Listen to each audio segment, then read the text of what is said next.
Welcome back to the Gist English Masterclass. You know that feeling, right?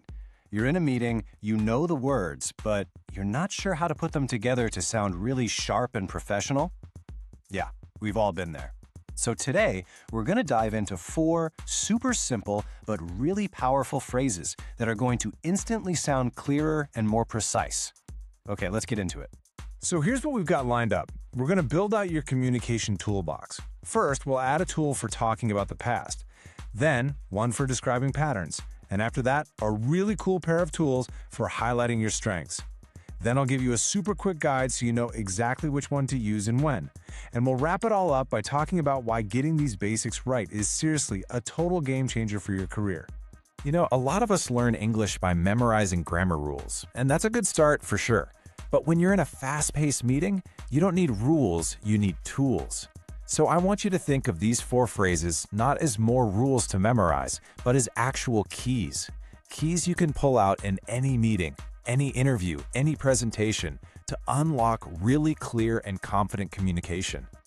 All right, let's grab our very first tool for that toolbox. So when you need to talk about your professional history, where you've been, the journey you've taken, this is the phrase you're going to reach for. And it's all about that simple but super effective phrase, used to. So, what's the deal with used to? Well, it's pretty simple. It's the perfect phrase for talking about something in the past that's just not true anymore. The second you say it, it signals change, it signals growth. You can use it for talking about old jobs, past responsibilities, or even, old company software that's thankfully been upgraded. And the best part? It's so easy to use. The structure is just subject plus used to plus a verb. That's it. So for example, if you say, I used to manage the sales team, you're not just stating a boring fact. You're actually telling a story. You're showing what you did before, which perfectly sets you up to talk about what you do now. It's such a smart, strategic way to show how your career has grown. Okay, time for tool number 2. This one is all about adding a bit of nuance. So, have you ever wanted to talk about a general trend, but you don't want to sound like it happens 100% of the time? You don't want to be too absolute? Well, for that, we have the perfect phrase, tend to.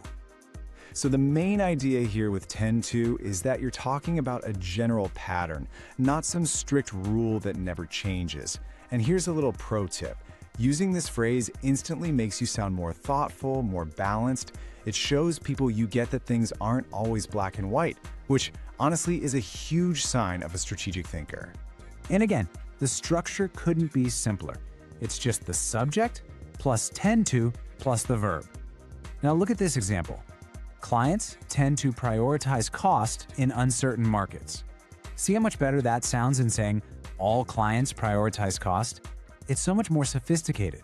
It shows you're making a smart observation, not just some wild, over-the-top claim. That right there is professional judgment. All right, now for a pair of tools that are, they are so important. Seriously. Especially for job interviews, networking events, or even your performance reviews. When you need to talk confidently about what you can do, you absolutely have to know the difference between good at and good with. So let's start with good at. The main idea here is being strong in a specific skill, something you can almost measure. This is all about the things you can do, your technical skills, the stuff you've really worked hard to learn. The way you use it is by saying you are good at a noun or a verb that ends with ing, like I am good at financial analysis. It's direct, it's confident, and it clearly states what you can do. Just think about your resume. This phrase is perfect for listing out your core skills. It makes everything crystal clear. Okay, now let's look at its partner, good with. This one's different, and getting this difference is really key. Good with is all about how you handle things effectively. It's less about a technical skill and more about how you manage people or tools or even tricky situations. So here, the structure is be good with and then a noun. A perfect example is he is good with clients. You see the difference, right? That's not a task. That's about building relationships, about managing people well. You could also be good with numbers or good with complex data sets. Okay, so here it is. This is the big takeaway, the aha moment. Good at is about what you can do. It's your skill, your technique. Good with is about what or who you can handle. It's about interaction and communication. Think of it like this. Being good at negotiation is about your technique, but being good with clients is about your people skills. See? Both are super valuable, but they show completely different strengths. All right. You now have 4 fantastic new tools in your communication toolbox. So, how do you know which one to grab in the middle of a real conversation? Don't worry, I've got you. Let's make a super simple guide so it becomes second nature. Okay, just ask yourself these quick questions. First, am I talking about the past? If yes, you're going to use used to. Second, am I describing a general pattern? Then you'll use tend to. Third, am I talking about a specific skill, something I can do? That's good at. And last, am I talking about how I interact with people or handle things? That's good with. Seriously, this little 4-step checklist will make you so much more accurate and confident, like immediately. So, let's bring it all home. Why does mastering these 4 simple little phrases matter so much? I mean, why is this such a big deal? It all comes down to 2 really important things: clarity and credibility. And this quote really says it all, doesn't it? Being a great professional communicator isn't about using big, complicated words or fancy sentences. No way. It's about being precise. It's about picking the exact right tool for the situation every single time, so you can say exactly what you mean.